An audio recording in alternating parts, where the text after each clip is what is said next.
Como faço em todo o programa, Andréia, eu ofereço um livro ao convidado. Eu vou lhe oferecer a quarta edição do meu Uma Breve Teoria do Poder. Essa quarta edição foi prefaciada pelo Michel Temer. As anteriores edições, pelo Ney Prado, pelo Paim, que era meu confrade na Academia Brasileira de Filosofia, um belíssimo filósofo, os dois já falecidos. E eu analiso o poder, chamo de breve teoria, que analiso fundamentalmente em função mais do detentor do poder através da história, do que, embora faça menção às correntes filosóficas a respeito, mas menos análise aprofundada das correntes filosóficas, mas a figura humana do detentor e como essa tem prevalecido sempre sobre as escolas filosóficas. Vou lhe enviar. Por outro Muito lado, antes obrigado. de continuarmos essa conversa nesse segundo bloco, quero lembrar o seguinte: você falou de alguns amigos e algumas curiosidades. De 62 a 64, como você sabe, eu presidi o Partido Libertador do Raul Pila, Paulo Brossard, Mangabeiras, Zafar Marino, aqui em São Paulo. E eu era muito amigo do Mário. E Mário, em Santos, tinha sido eleito vice-prefeito em Santos. E tínhamos permanente contato, porque o pai do Mário era muito amigo do papai. O pai do Mário negociava com café, passava todos os fins de ano, na festa de Natal e de Ano Bom lá em casa. Entende? Isso fez uma amizade e sei perfeitamente do que era a figura do Mário. Inclusive a missa, quando faleceu a filha dele, de uma forma trágica, perto do Ano Bom, entende? Nós fizemos aqui em São Paulo com os amigos. O Montoro, eu tinha grande admiração, um professor que era um grande professor e político, e ele foi meu conselheiro no Conselho Superior de Direito da FEComércio. Quando eu, Abraham Scheinman, fomos convidá-lo, ele aceitou, e era Manuel Gonçalves Ferreira, de um grupo eram 15 de excelentes professores, e o Franco Montoro como professor, analisando questões exclusivamente jurídicas, sempre demonstrando aquilo que o fizeram um grande professor, admirado como professor na PUC de São Paulo. Não é? Então, amigos, o próprio o presidente Fernando Henrique, que eu tenho uma grande admiração, quando nós discutimos nos programas Ferreira Neto, eu, parlamentarista, defendendo o parlamentarismo, naquela época o presidente ainda ele era senador da República. Era presidencialista. Mais o presidencialismo, depois ele foi aceitando o parlamentarismo. Então, você lembra uma época em que todos os nomes tinham um background cultural excepcional. Eles aplicavam aquilo que eles tinham de cultura a respeito do Brasil e do mundo na área pública. E hoje o que está faltando no Brasil é exatamente esses políticos com visões universais. Não é? E com espírito público, né, professor? Que nós estamos vivendo hoje. E falta espírito público. Eu acho que esse é o ponto. Hoje as pessoas enxergam a política, a sensação que dá, como um meio, uma profissão, uma forma de ascensão social ou ascensão econômica. Para essas pessoas que nós estamos falando, eu tive prazer, para mim, o meu primeiro chefe na área pública foi o professor José Goldenberg, que é um homem que hoje está com 93 anos, a 1.000 por hora, continua trabalhando na área pública e entusiasmado com as coisas. Então, são pessoas que, ao contrário, se dedicaram à vida pública, fizeram muito esforço para a redemocratização do país. E a maioria deles, né, Ives, eram homens muito mais ligados à esquerda, ou à democracia cristã, ou à esquerda, mas que foram... É interessante, mas eles não falavam em esquerda e direita. Não, isso que eu ia dizer. Governos eficientes. E começaram a vamos dizer, se modernizar de acordo com a necessidade da sociedade. Você lembra o Alberto Goldman? Alberto Goldman era do PCB, Partido Comunista Brasileiro. O Alberto Goldman que fez a privatização da Via Dutra. Ou seja, porque é um homem que foi se modernizando, o mundo foi mudando, foi se atualizando, foi fazendo uma releitura das coisas, e foram avançando, que é isso que se espera dos homens públicos. Eu vou contar um episódio para você divertido. Durante muitos anos, até 2000, acho que 2008 ou 2009, Manuel Porto, que foi deputado de Portugal na União Europeia, prefeito de Coimbra, diretor da Faculdade de Direito de Coimbra, todo ano havia um curso da União Europeia com a Universidade de Coimbra e todo ano eu era convidado. Inclusive o Gilmar uma vez foi conosco. Uma vez a palestra minha era com o ex-presidente Mário Soares. Então, estava minha mulher no almoço e ela perguntou por que faziam muita crítica ao Mário Soares, porque diziam homem de esquerda quando foi presidente. Ele deixou muitas das teses de esquerda. Lógico. E quando a Ruth perguntou para ele disse, senhor Dona Ruth, o povo não come ideologia, o povo come pão. Eu tinha que pôr pão.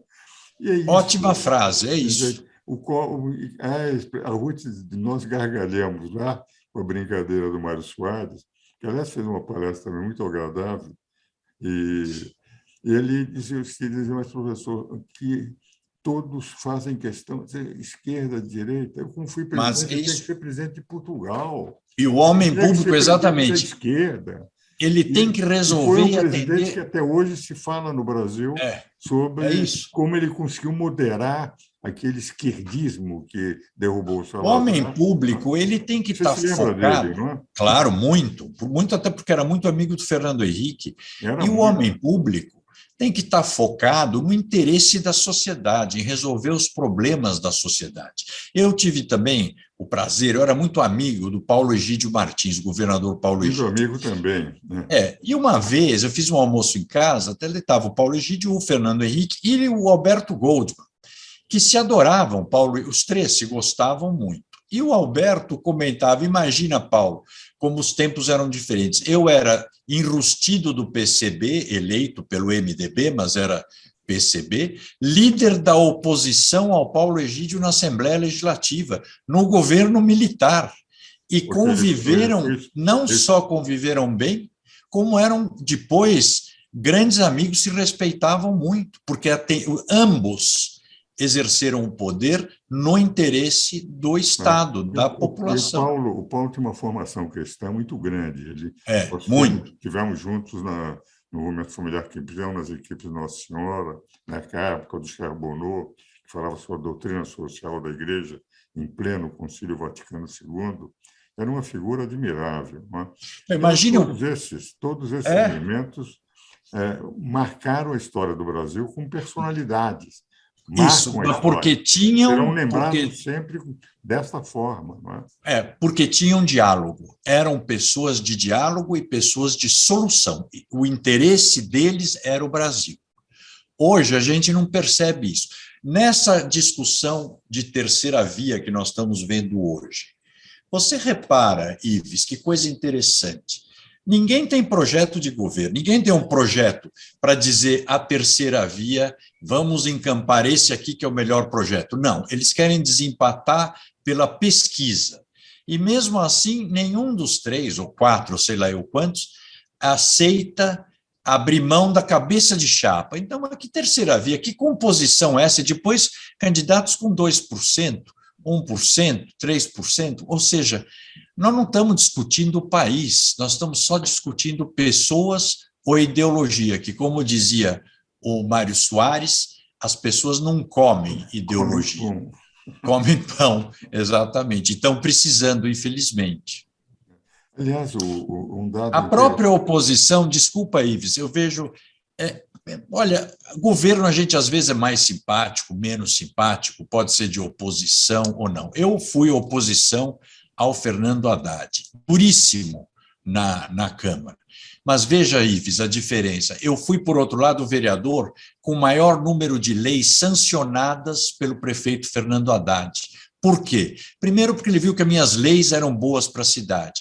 E segundo, porque eu fiz oposição, mas não contra a cidade. Eu fiz oposição contra medidas que eu achava ruins para a cidade. Não era contra o Fernando Haddad. Eu fazia oposição, sim, à Leda Paulani, que era secretária do Planejamento, e toda hora se dizia proto-socialista. E eu sempre dizia que ela era a proto-antiga, porque era uma coisa meio ridícula numa prefeitura você discutir isso. Você sabe que eu conheci o Fernando Haddad ainda quando assessor da Marta, porque eu fui advogado do pai da Marta durante 40 anos. E é interessante o seguinte, o Fernando Haddad é um cidadão extremamente culto e ele permite o diálogo. Eu discordava, Muito. por exemplo, quando ele foi ministro da Educação, mas ele me recebia e conversávamos sobre os temas, apesar da discordância. Eu tenho a impressão, dentro, digamos, dos radicais do PT, eu vejo esta ala moderada do PT, o Fernando Haddad, como um homem capaz do diálogo, entende? E é isso que nós teremos que procurar entre os diversos caminhos. Não é? Mas ele não tem vocação executiva. Isso realmente não tem. Aí no Ele é um executivo, intelectual. Ele é um intelectual, um professor. e ele tinha dificuldades de ouvir, inclusive, ele gostava de discutir comigo, imagina, eu fui presidente da Comissão de Política Urbana, e com o Nabil Bonduque de secretário, conversávamos otimamente bem, mas eu via, por exemplo, que ele tinha muita dificuldade de conversar com os vereadores do próprio partido dele, das coisas básicas do dia a dia de uma cidade, né? Meu caro André, estamos infelizmente chegando ao fim do nosso programa. Eu gostaria de ficar batendo esse papo indefinidamente com o querido amigo. Quando você quiser, onde quiser. Mas quero realmente lhe agradecer muito ter participado, os nossos telespectadores lembrarem um pouco daquilo que é a história do Brasil, na época em que tínhamos figuras que podem ser lembradas permanentemente. A história se escreve com esses grandes nomes. E, é evidente, a história também tem outros nomes que são apenas lembrados como referência cronológica. Esses que se referiu o meu amigo André Matarazzo são os que são lembrados como figuras importantes da história do Brasil. Muito obrigado, meu caro André Matarazzo, caríssimos telespectadores. Espero-os novamente no próximo domingo.